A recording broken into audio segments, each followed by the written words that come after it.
So, I got a Switch 2. Sega re-released Yakuza 0 on it.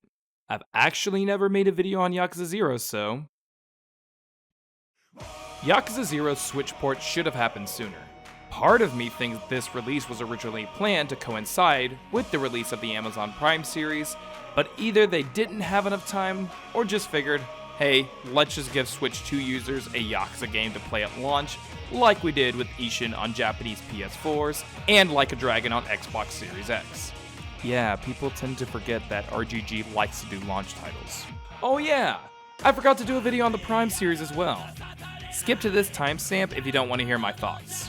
Let's see how fast we can get through this. Ready? Go! Ugh.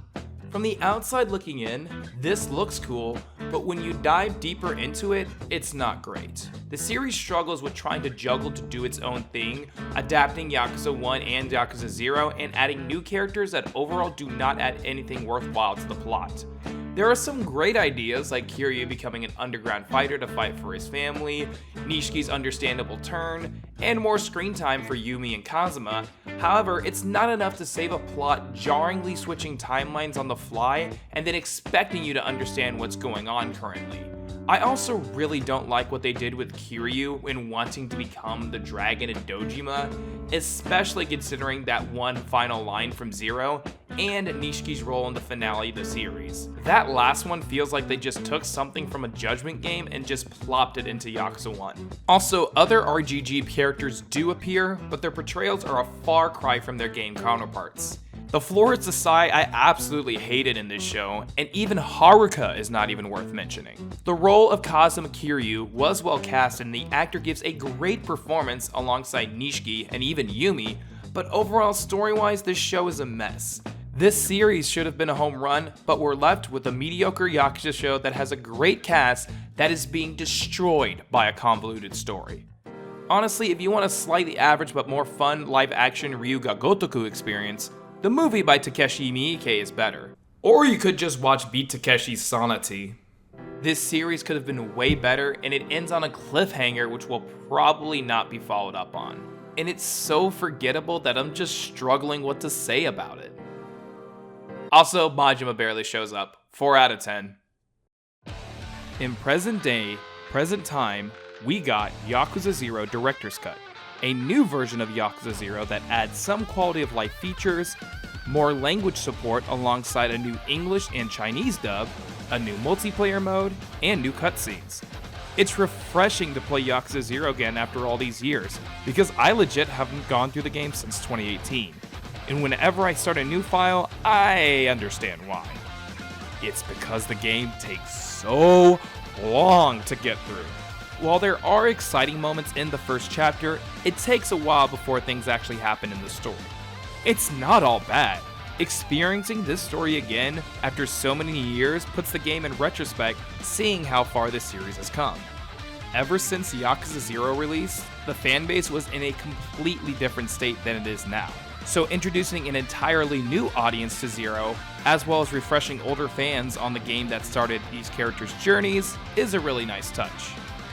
Especially if you're launching on a Nintendo console. So yeah, it's more the same. It's Yakuza 0 on the Switch too, so you get the portability that the game offers, as well as the new features that are included in Director's Cut. I do want to talk about something that some reviewers don't really talk about, and it's the opening movie. Yes, Bubble from the Japanese release is back, and it is in full force. After 8 years, it's finally great to see this song back in Yakuza 0. For the English release. However, I still prefer the original Japanese opening of Zero. But you would like to say, hey, they're the exact same. Well, technically no. They did re-edit the intro to add other scenes that weren't present in the original opening. And in doing so, it makes for a less dramatic opening. Like, there was really no need to add the director's cut scenes forcefully into the opening because it makes the pacing of it worse. Many of the shots in the new opening are less impactful than what we originally got 10 years ago, because they want to push the director's cut aspect of this release. Adding these scenes sure does do that, but what was originally present just focused on showing that this was the origin story of Kiryu and Majima. You see them more often in the original opening because it's their story and why they became the people they are. The final 30 seconds of the original opening always gives me goosebumps. Those lyrics, how everything is edited to match the music, the emotions on display, and it makes for a memorable opening for those who have seen it. Director's Cut does have that original song, and it does make it better than the original English opening, but it still doesn't match. It's pretty different, and no matter what, the changes are still worse. This opening honestly acts as a metaphor for this release if you overanalyze it like a pretentious YouTuber. Like me. Yakuza 0 Director's Cut is still the Yakuza 0 you know and love, with a bunch of stuff added that could be considered unnecessary. First off, Red Light Raid.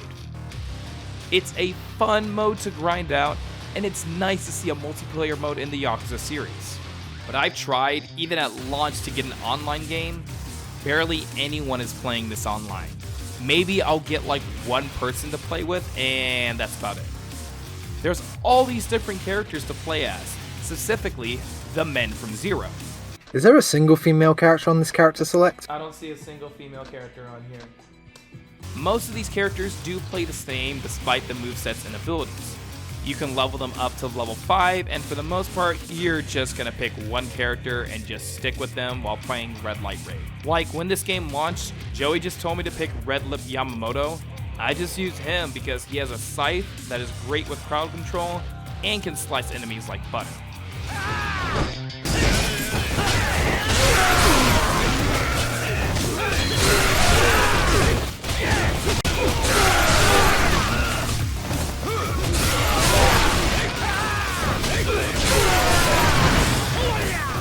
I really think this mode could have been cooler. What if we got characters like Daigo, Shinada, Akiyama, Saejima, or Watase? We could have had way more people rather than just the glup shittos from Zero. If they want to do this type of mode in the future, number one, they need to add more stages and actually give it some meat, rather than just, oh, here's a horde mode with 6 different outcomes or whatever. Because let's be real, you're most likely going to play this for like 5 minutes, think it's neat, and then never touch it again. You're here for Zero anyway. For those returning to Zero, Yakuza 0 Director's Cut actually adds a new English dub. And as someone who has been critical of Like a Dragon English dubs in the past, I say this one is good. It is a step up from Infinite Wealth and Like a Dragon Gaiden, the man who erased his name. New lip flaps were made for particular cutscenes in order to match the English dialogue. Wow, this place looks great. Even in Tokyo, I've never seen a place with such glitz and glam. Of course not. She's the #1 club in a town that knows clubs. A trip to Sotenbori without a trip to the Grand is like takoyaki without the octopus in it. But the team clearly took criticism from the Infinite Wealth dub, considering... Wait a minute. Greg Chun directed this?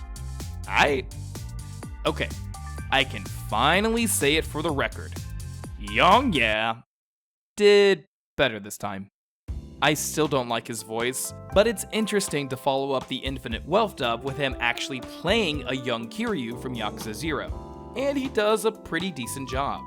Ironic, in my last Infinite Wealth video I said he should be a young Kiryu, and here he is, playing a young Kiryu. You do realize he outranks you. Who's he outrank? Not me, I'm a civilian now. You just said so, didn't you? You're welcome to send all the men you have at me. But don't expect me to pull any punches once you do. He's way more consistent with his voice, however, in certain occasions, he still isn't giving the right oomph for the character. Like, iconic moments where Kiryu would be bursting with anger came across as underwhelming or weak in Yong's performance.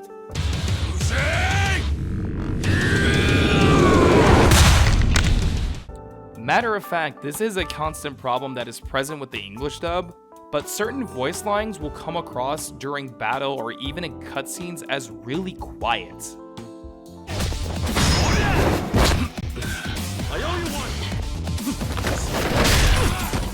I'd turn my TV up a bit more, then I get blasted with loud dialogue from another scene. Kaiji Tang as Nishiki. Honestly, had no problems with it. I still prefer Michael Rosenbaum because he gave us those iconic lines. But to me, he sounds like a less crazier and softer Ichiban, which I assume was the point since they did do the same thing with Nakaya in the Japanese dub. He does give the right amount of emotion for the particular scenes with Nishiki that people know and love, and I really liked his portrayal in those scenes. Don't make me laugh. Maybe you don't have me figured out as well as you think. If what I just did told you nothing, that's how I know you got no chance. You're about to learn something else. I don't know who you think you're seeing out that one good eye, but I'd die here and now before I sold out my sworn brother. Would you know?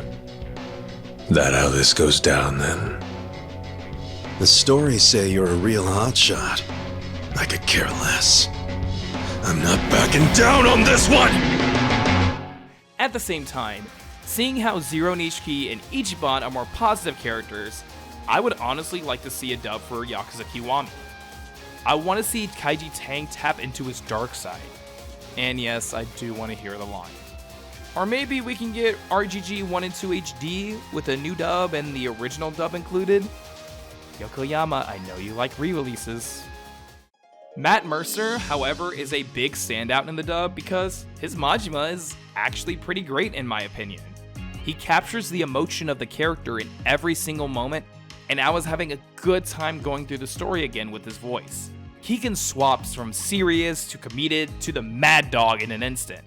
Your funeral. Boys! Give me one with a beat! If you insist I overstep my station, then allow me. I would be honored to dance with you. Please note, I do so without improper touching or violence. After all, at the Grand, the customer is king. You'll recall. So you're gonna keep sticking to that, huh? I'll make you pay! Then, It's showtime! So yeah, he did a great job, and I probably will check out the English dub for Pirate Yakuza in Hawaii if this is how he was in Zero. He's no Agaki, but he's a very solid casting, and he was able to pull me in when experiencing these iconic moments again. The other side characters, I really don't have any complaints, kind of felt they were well casted. I really did like the English voices for the lieutenants as well. Really think that Shibusawa, Awano, and especially Kuze were really well casted. No such thing as a TKO for us. I'll tell you what, Kiryu. I couldn't care less about a finger or two. If Awano or Shibusawa make it to captain before me, you think I give a fuck about that? Long as I'm breathing, I'll keep getting back on my feet. Not like you. Nothing pisses me off more than trying to half-ass this life. Die, you little shit! Interestingly, they hired different voice actors to sing the karaoke songs for each character, which makes Kiryu's songs sound tolerable now. Surprisingly, Greg Chun actually did Nishiki's karaoke as well. And the karaoke is pretty good, especially this time, they actually got rid of the auto-tune. It's actual karaoke. I wish it was a bit more expressive, however, since at times it feels like the singers are singing the songs rather than performing them. A quick comparison I think about is during Spring Breeze, for example in Like a Dragon 7, the way Maxwell sings the chorus, you can feel the excitement and happiness exuding from her singing. The day we met, I felt the air like this swirling around me in a spring breeze. Under the warm skies where we spent our days, somehow I knew we'd go our separate ways. Lighter than air, I watch you float away, lifting you so gently on a spring breeze. I'll be fine and I know you're not just mine. It's a new day, time to go out and shine. You compare that to Kiryu's karaoke in Zero? Topher No sounds unenthusiastic in comparison. Cries out no to say justice. We're breaking the law, breaking the world.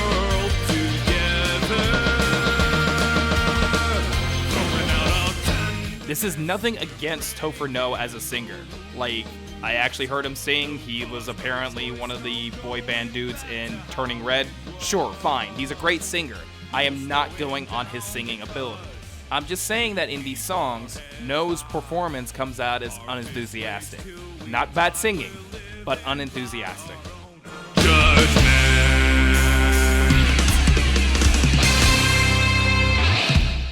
I was surprised to see some people actually prefer Young's version, and I think that's why. For how bad Young is, he is giving more emotion and performing the song.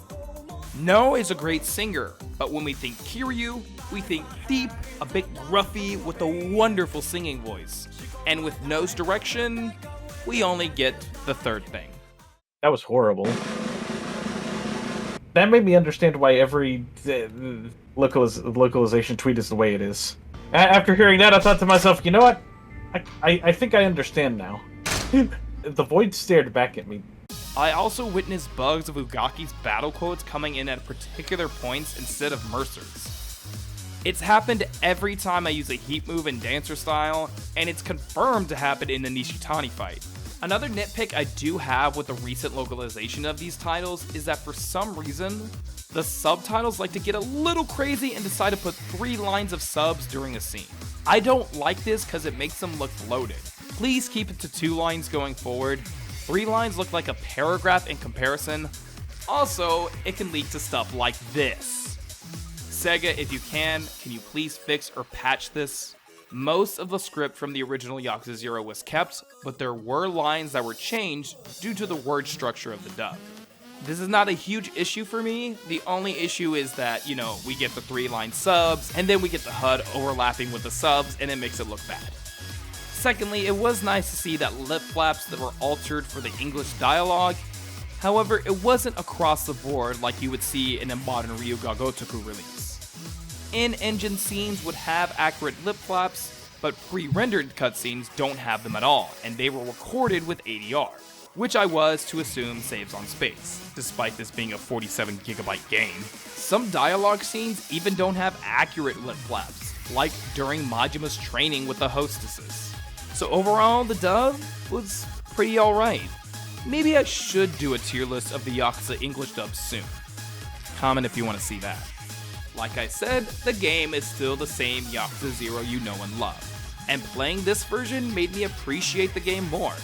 I love how gripping the story is, how many badass villains there are, the numerous emotional and heartfelt sub-stories, and I cannot believe how much I forgot I loved the Hostess Club.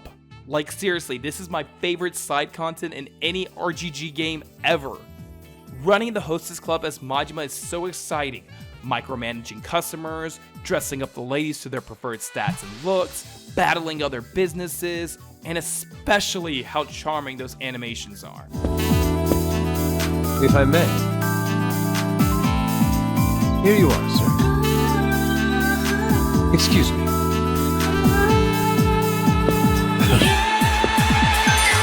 And with the incredible soundtrack Yakuza 0 not only offers in battle, but also in these side activities, makes me fall in love again with this game. Experiencing the story again also made me fall in love with Goro Majima as a character, Kiryu and Nishiki's relationship, and why both the protagonists make the decisions they do. There's even some symbolism and nuance I just realized. For example, both protagonists' suits. Kiryu's white, Majima's black. But in the end, Kiryu chooses a gray suit because he realizes there's a lot of gray areas and grayness in the world, and Majima, he's more, he's Majima, so he decides, you know what, there is no black and white in this world, so let's live a little. Even just small stuff like that, like even noticing Shibusawa's aura, he's literally like a dragon. Like a what? But yeah, I really like Yakuza 0, and I think playing this again honestly brought it up into one of my favorite games in the series. It is not my favorite, but it did bring it back up again. But of course, you can get all this and this experience if you already own Yakuza 0 already. What are the other Director's Cuts features? Well, first off, you can save anywhere. Actually, a really good quality of life change. I used this a lot, especially when it came to recording footage. Oh, and there's around 25 minutes of new cutscenes. Apparently the rumor is that these new scenes were cut from the original game. I can understand if this was the case, because they really don't add anything substantial to the storyline. And in some cases, they make the storyline worse. Now, out of the 5 new cutscenes, 2 of the 5 I really enjoyed. It's funny that 3 of these scenes are in the finale, and the other 2 were just sloppily put in like kinda late in the story. But there was a new scene between Kiryu and Kuze that I really enjoyed. It's mostly them just talking about the upcoming battle and how Kuze thinks of Kazuma and Kiryu as a person, and what it's like to be a Yakuza. Very cool. More Kiryu and Kuze interactions, rather than them just being at fisticuffs all the time. They can just talk to each other. I like that. And we also get an epilogue with Kiryu and Nishiki, which was pretty funny. They both reflected on the adventures they just had, and they point out that, holy crap, Kiryu really did leave Nishiki out in the wilderness to die. And they think about Kashiwagi, and how scary he is, and yeah. Nothing really happens in these scenes, but it's still pretty funny. It's very in spirit with their current relationship, and if you really want to think about it, it shows how tragic Yakuza 1 really is. But let's talk about the major bear in the room. In the other 3 new scenes, characters that were thought dead are still alive. The least offensive is honestly the Toko credit guy. He survived and formed Peace Finance. That's the debt place that Kiryu and Shinji go to collect from in Yakuza 1. Fine. It explains the tutorial. We really didn't see him die. He just kind of disappears.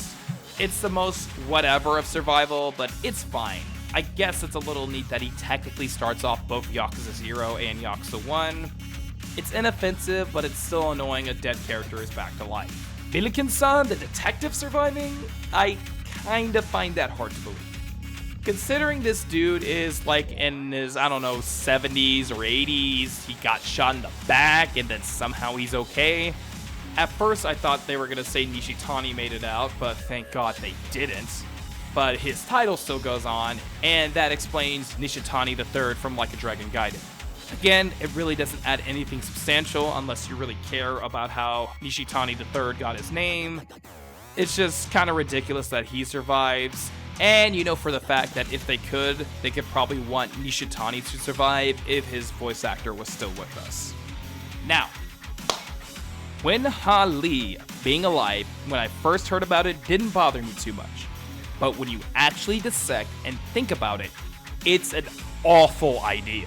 How can this man, who was not only shot to death and survived that, survive being in a car from a car explosion? The weight of his death really doesn't mean anything now. Especially since this game in particular was known for its emotional weight by killing off a lot of its characters. It showed that in this world, all people cared about was money, and they were willing to kill or disregard life to get it. You actually see this even in the business subplot with the Finance King and Katomi. Keeping Lee alive really goes against the story of this game, and it cheapens the effect of his loss. Secondly, what's even worse in this scene is that Makoto's watch is blatantly mentioned, and Majima flat out says he's gonna fix it. What a terrible retcon, because not only is it lame exposition, it ruins the epilogue of the game. This is something you'd see in an awful Netflix show that has to spell out everything to the viewer, because they're required to, because you're watching in the background. In a video game, I am fully engaged in this interactive medium, so this type of writing does not work. In the original epilogue, Majima fixes the watch out of his kind heart, and it symbolizes his final goodbye to Makoto, and her finally getting the chance to say thank you to him.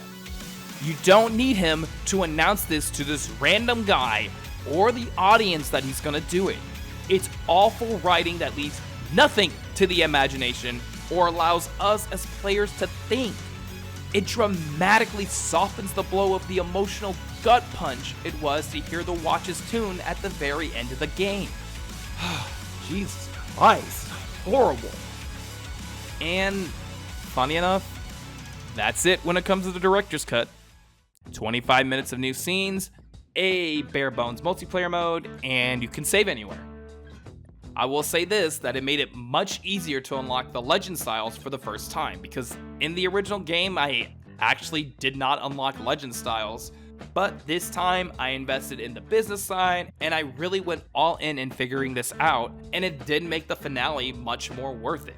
What's annoying as well is that I did buy this game physically on the day the Switch 2 launched. I went to Target to pick up the Switch 2 and Target didn't have Yakuza 0 Director's Cut. They now do. And then I went to Walmart to go pick up the game. This is actually my first physical version of Yakuza 0, because all the other copies I have are digital only.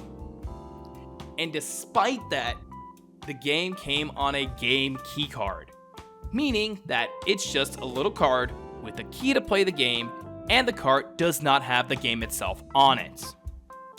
Absolutely lame, considering this is a 47 gigabyte game. From putting my Switch data onto my Switch 2, I'm already running out of space. Also, in the future, if the Switch 2 infrastructure shuts down, you wouldn't be able to download the game. I actually wasn't aware about the game key card when I bought it, and now, finally buying my first physical copy of Zero, I already feel like I shot myself in the foot. If Sega wants to push this as the definitive edition, releasing it this way isn't beneficial to the consumer or the people who love this game. It makes it feel even more like a cheap cash grab. If Cyberpunk was able to put all of itself onto the dang cart, Zero had no excuse. But knowing them, when the exclusivity contract expires, every other version's gonna actually have the game on the disc, rather than the one they originally released it on. Which makes the people who wanted Yakuza on more platforms, specifically Nintendo ones, look like idiots for buying this. So, as it stands now, if you want to play Yakuza 0 on the go, or you're just looking for a game to play on your Switch 2, can you really go wrong with Yakuza 0 Director's Cut? Actually, not really. It's still a great game, it's still Yakuza 0, and the new scenes are skippable anyway. And it was finally nice to hear it English dub after 8 years. But $50 is a very steep price point. I get why they priced it like that, because it's launching on new hardware, there's new content, and you're specifically paying to play Yakuza 0 again. So people saying this is like a $5 game, no, you can get like 70 hours out of this game, so I still think the price is kinda okay. But you get a lot of bang for your buck anyway. Also, it's a really big game, so if this is your first time with Zero, and you have a Switch 2 and you really want to play it, you're not going to go wrong with it. But for people who have already played Zero and weren't really interested, since this game constantly goes on sale and most likely will be delisted soon when Director's Cut comes to other platforms, I don't recommend it to those players because Director's Cut doesn't bring anything new to the table. But for those who are interested, you're probably already bought it anyway, or you're looking to buy it when you buy your Switch 2, and if it's cheaper then, might as well pick it up, go play Zero again. It's just really another excuse to play Zero, except portably, so yeah. Anyway, thanks for watching, and I hope you really enjoyed the video. I want to go play that Donkey Kong, baby!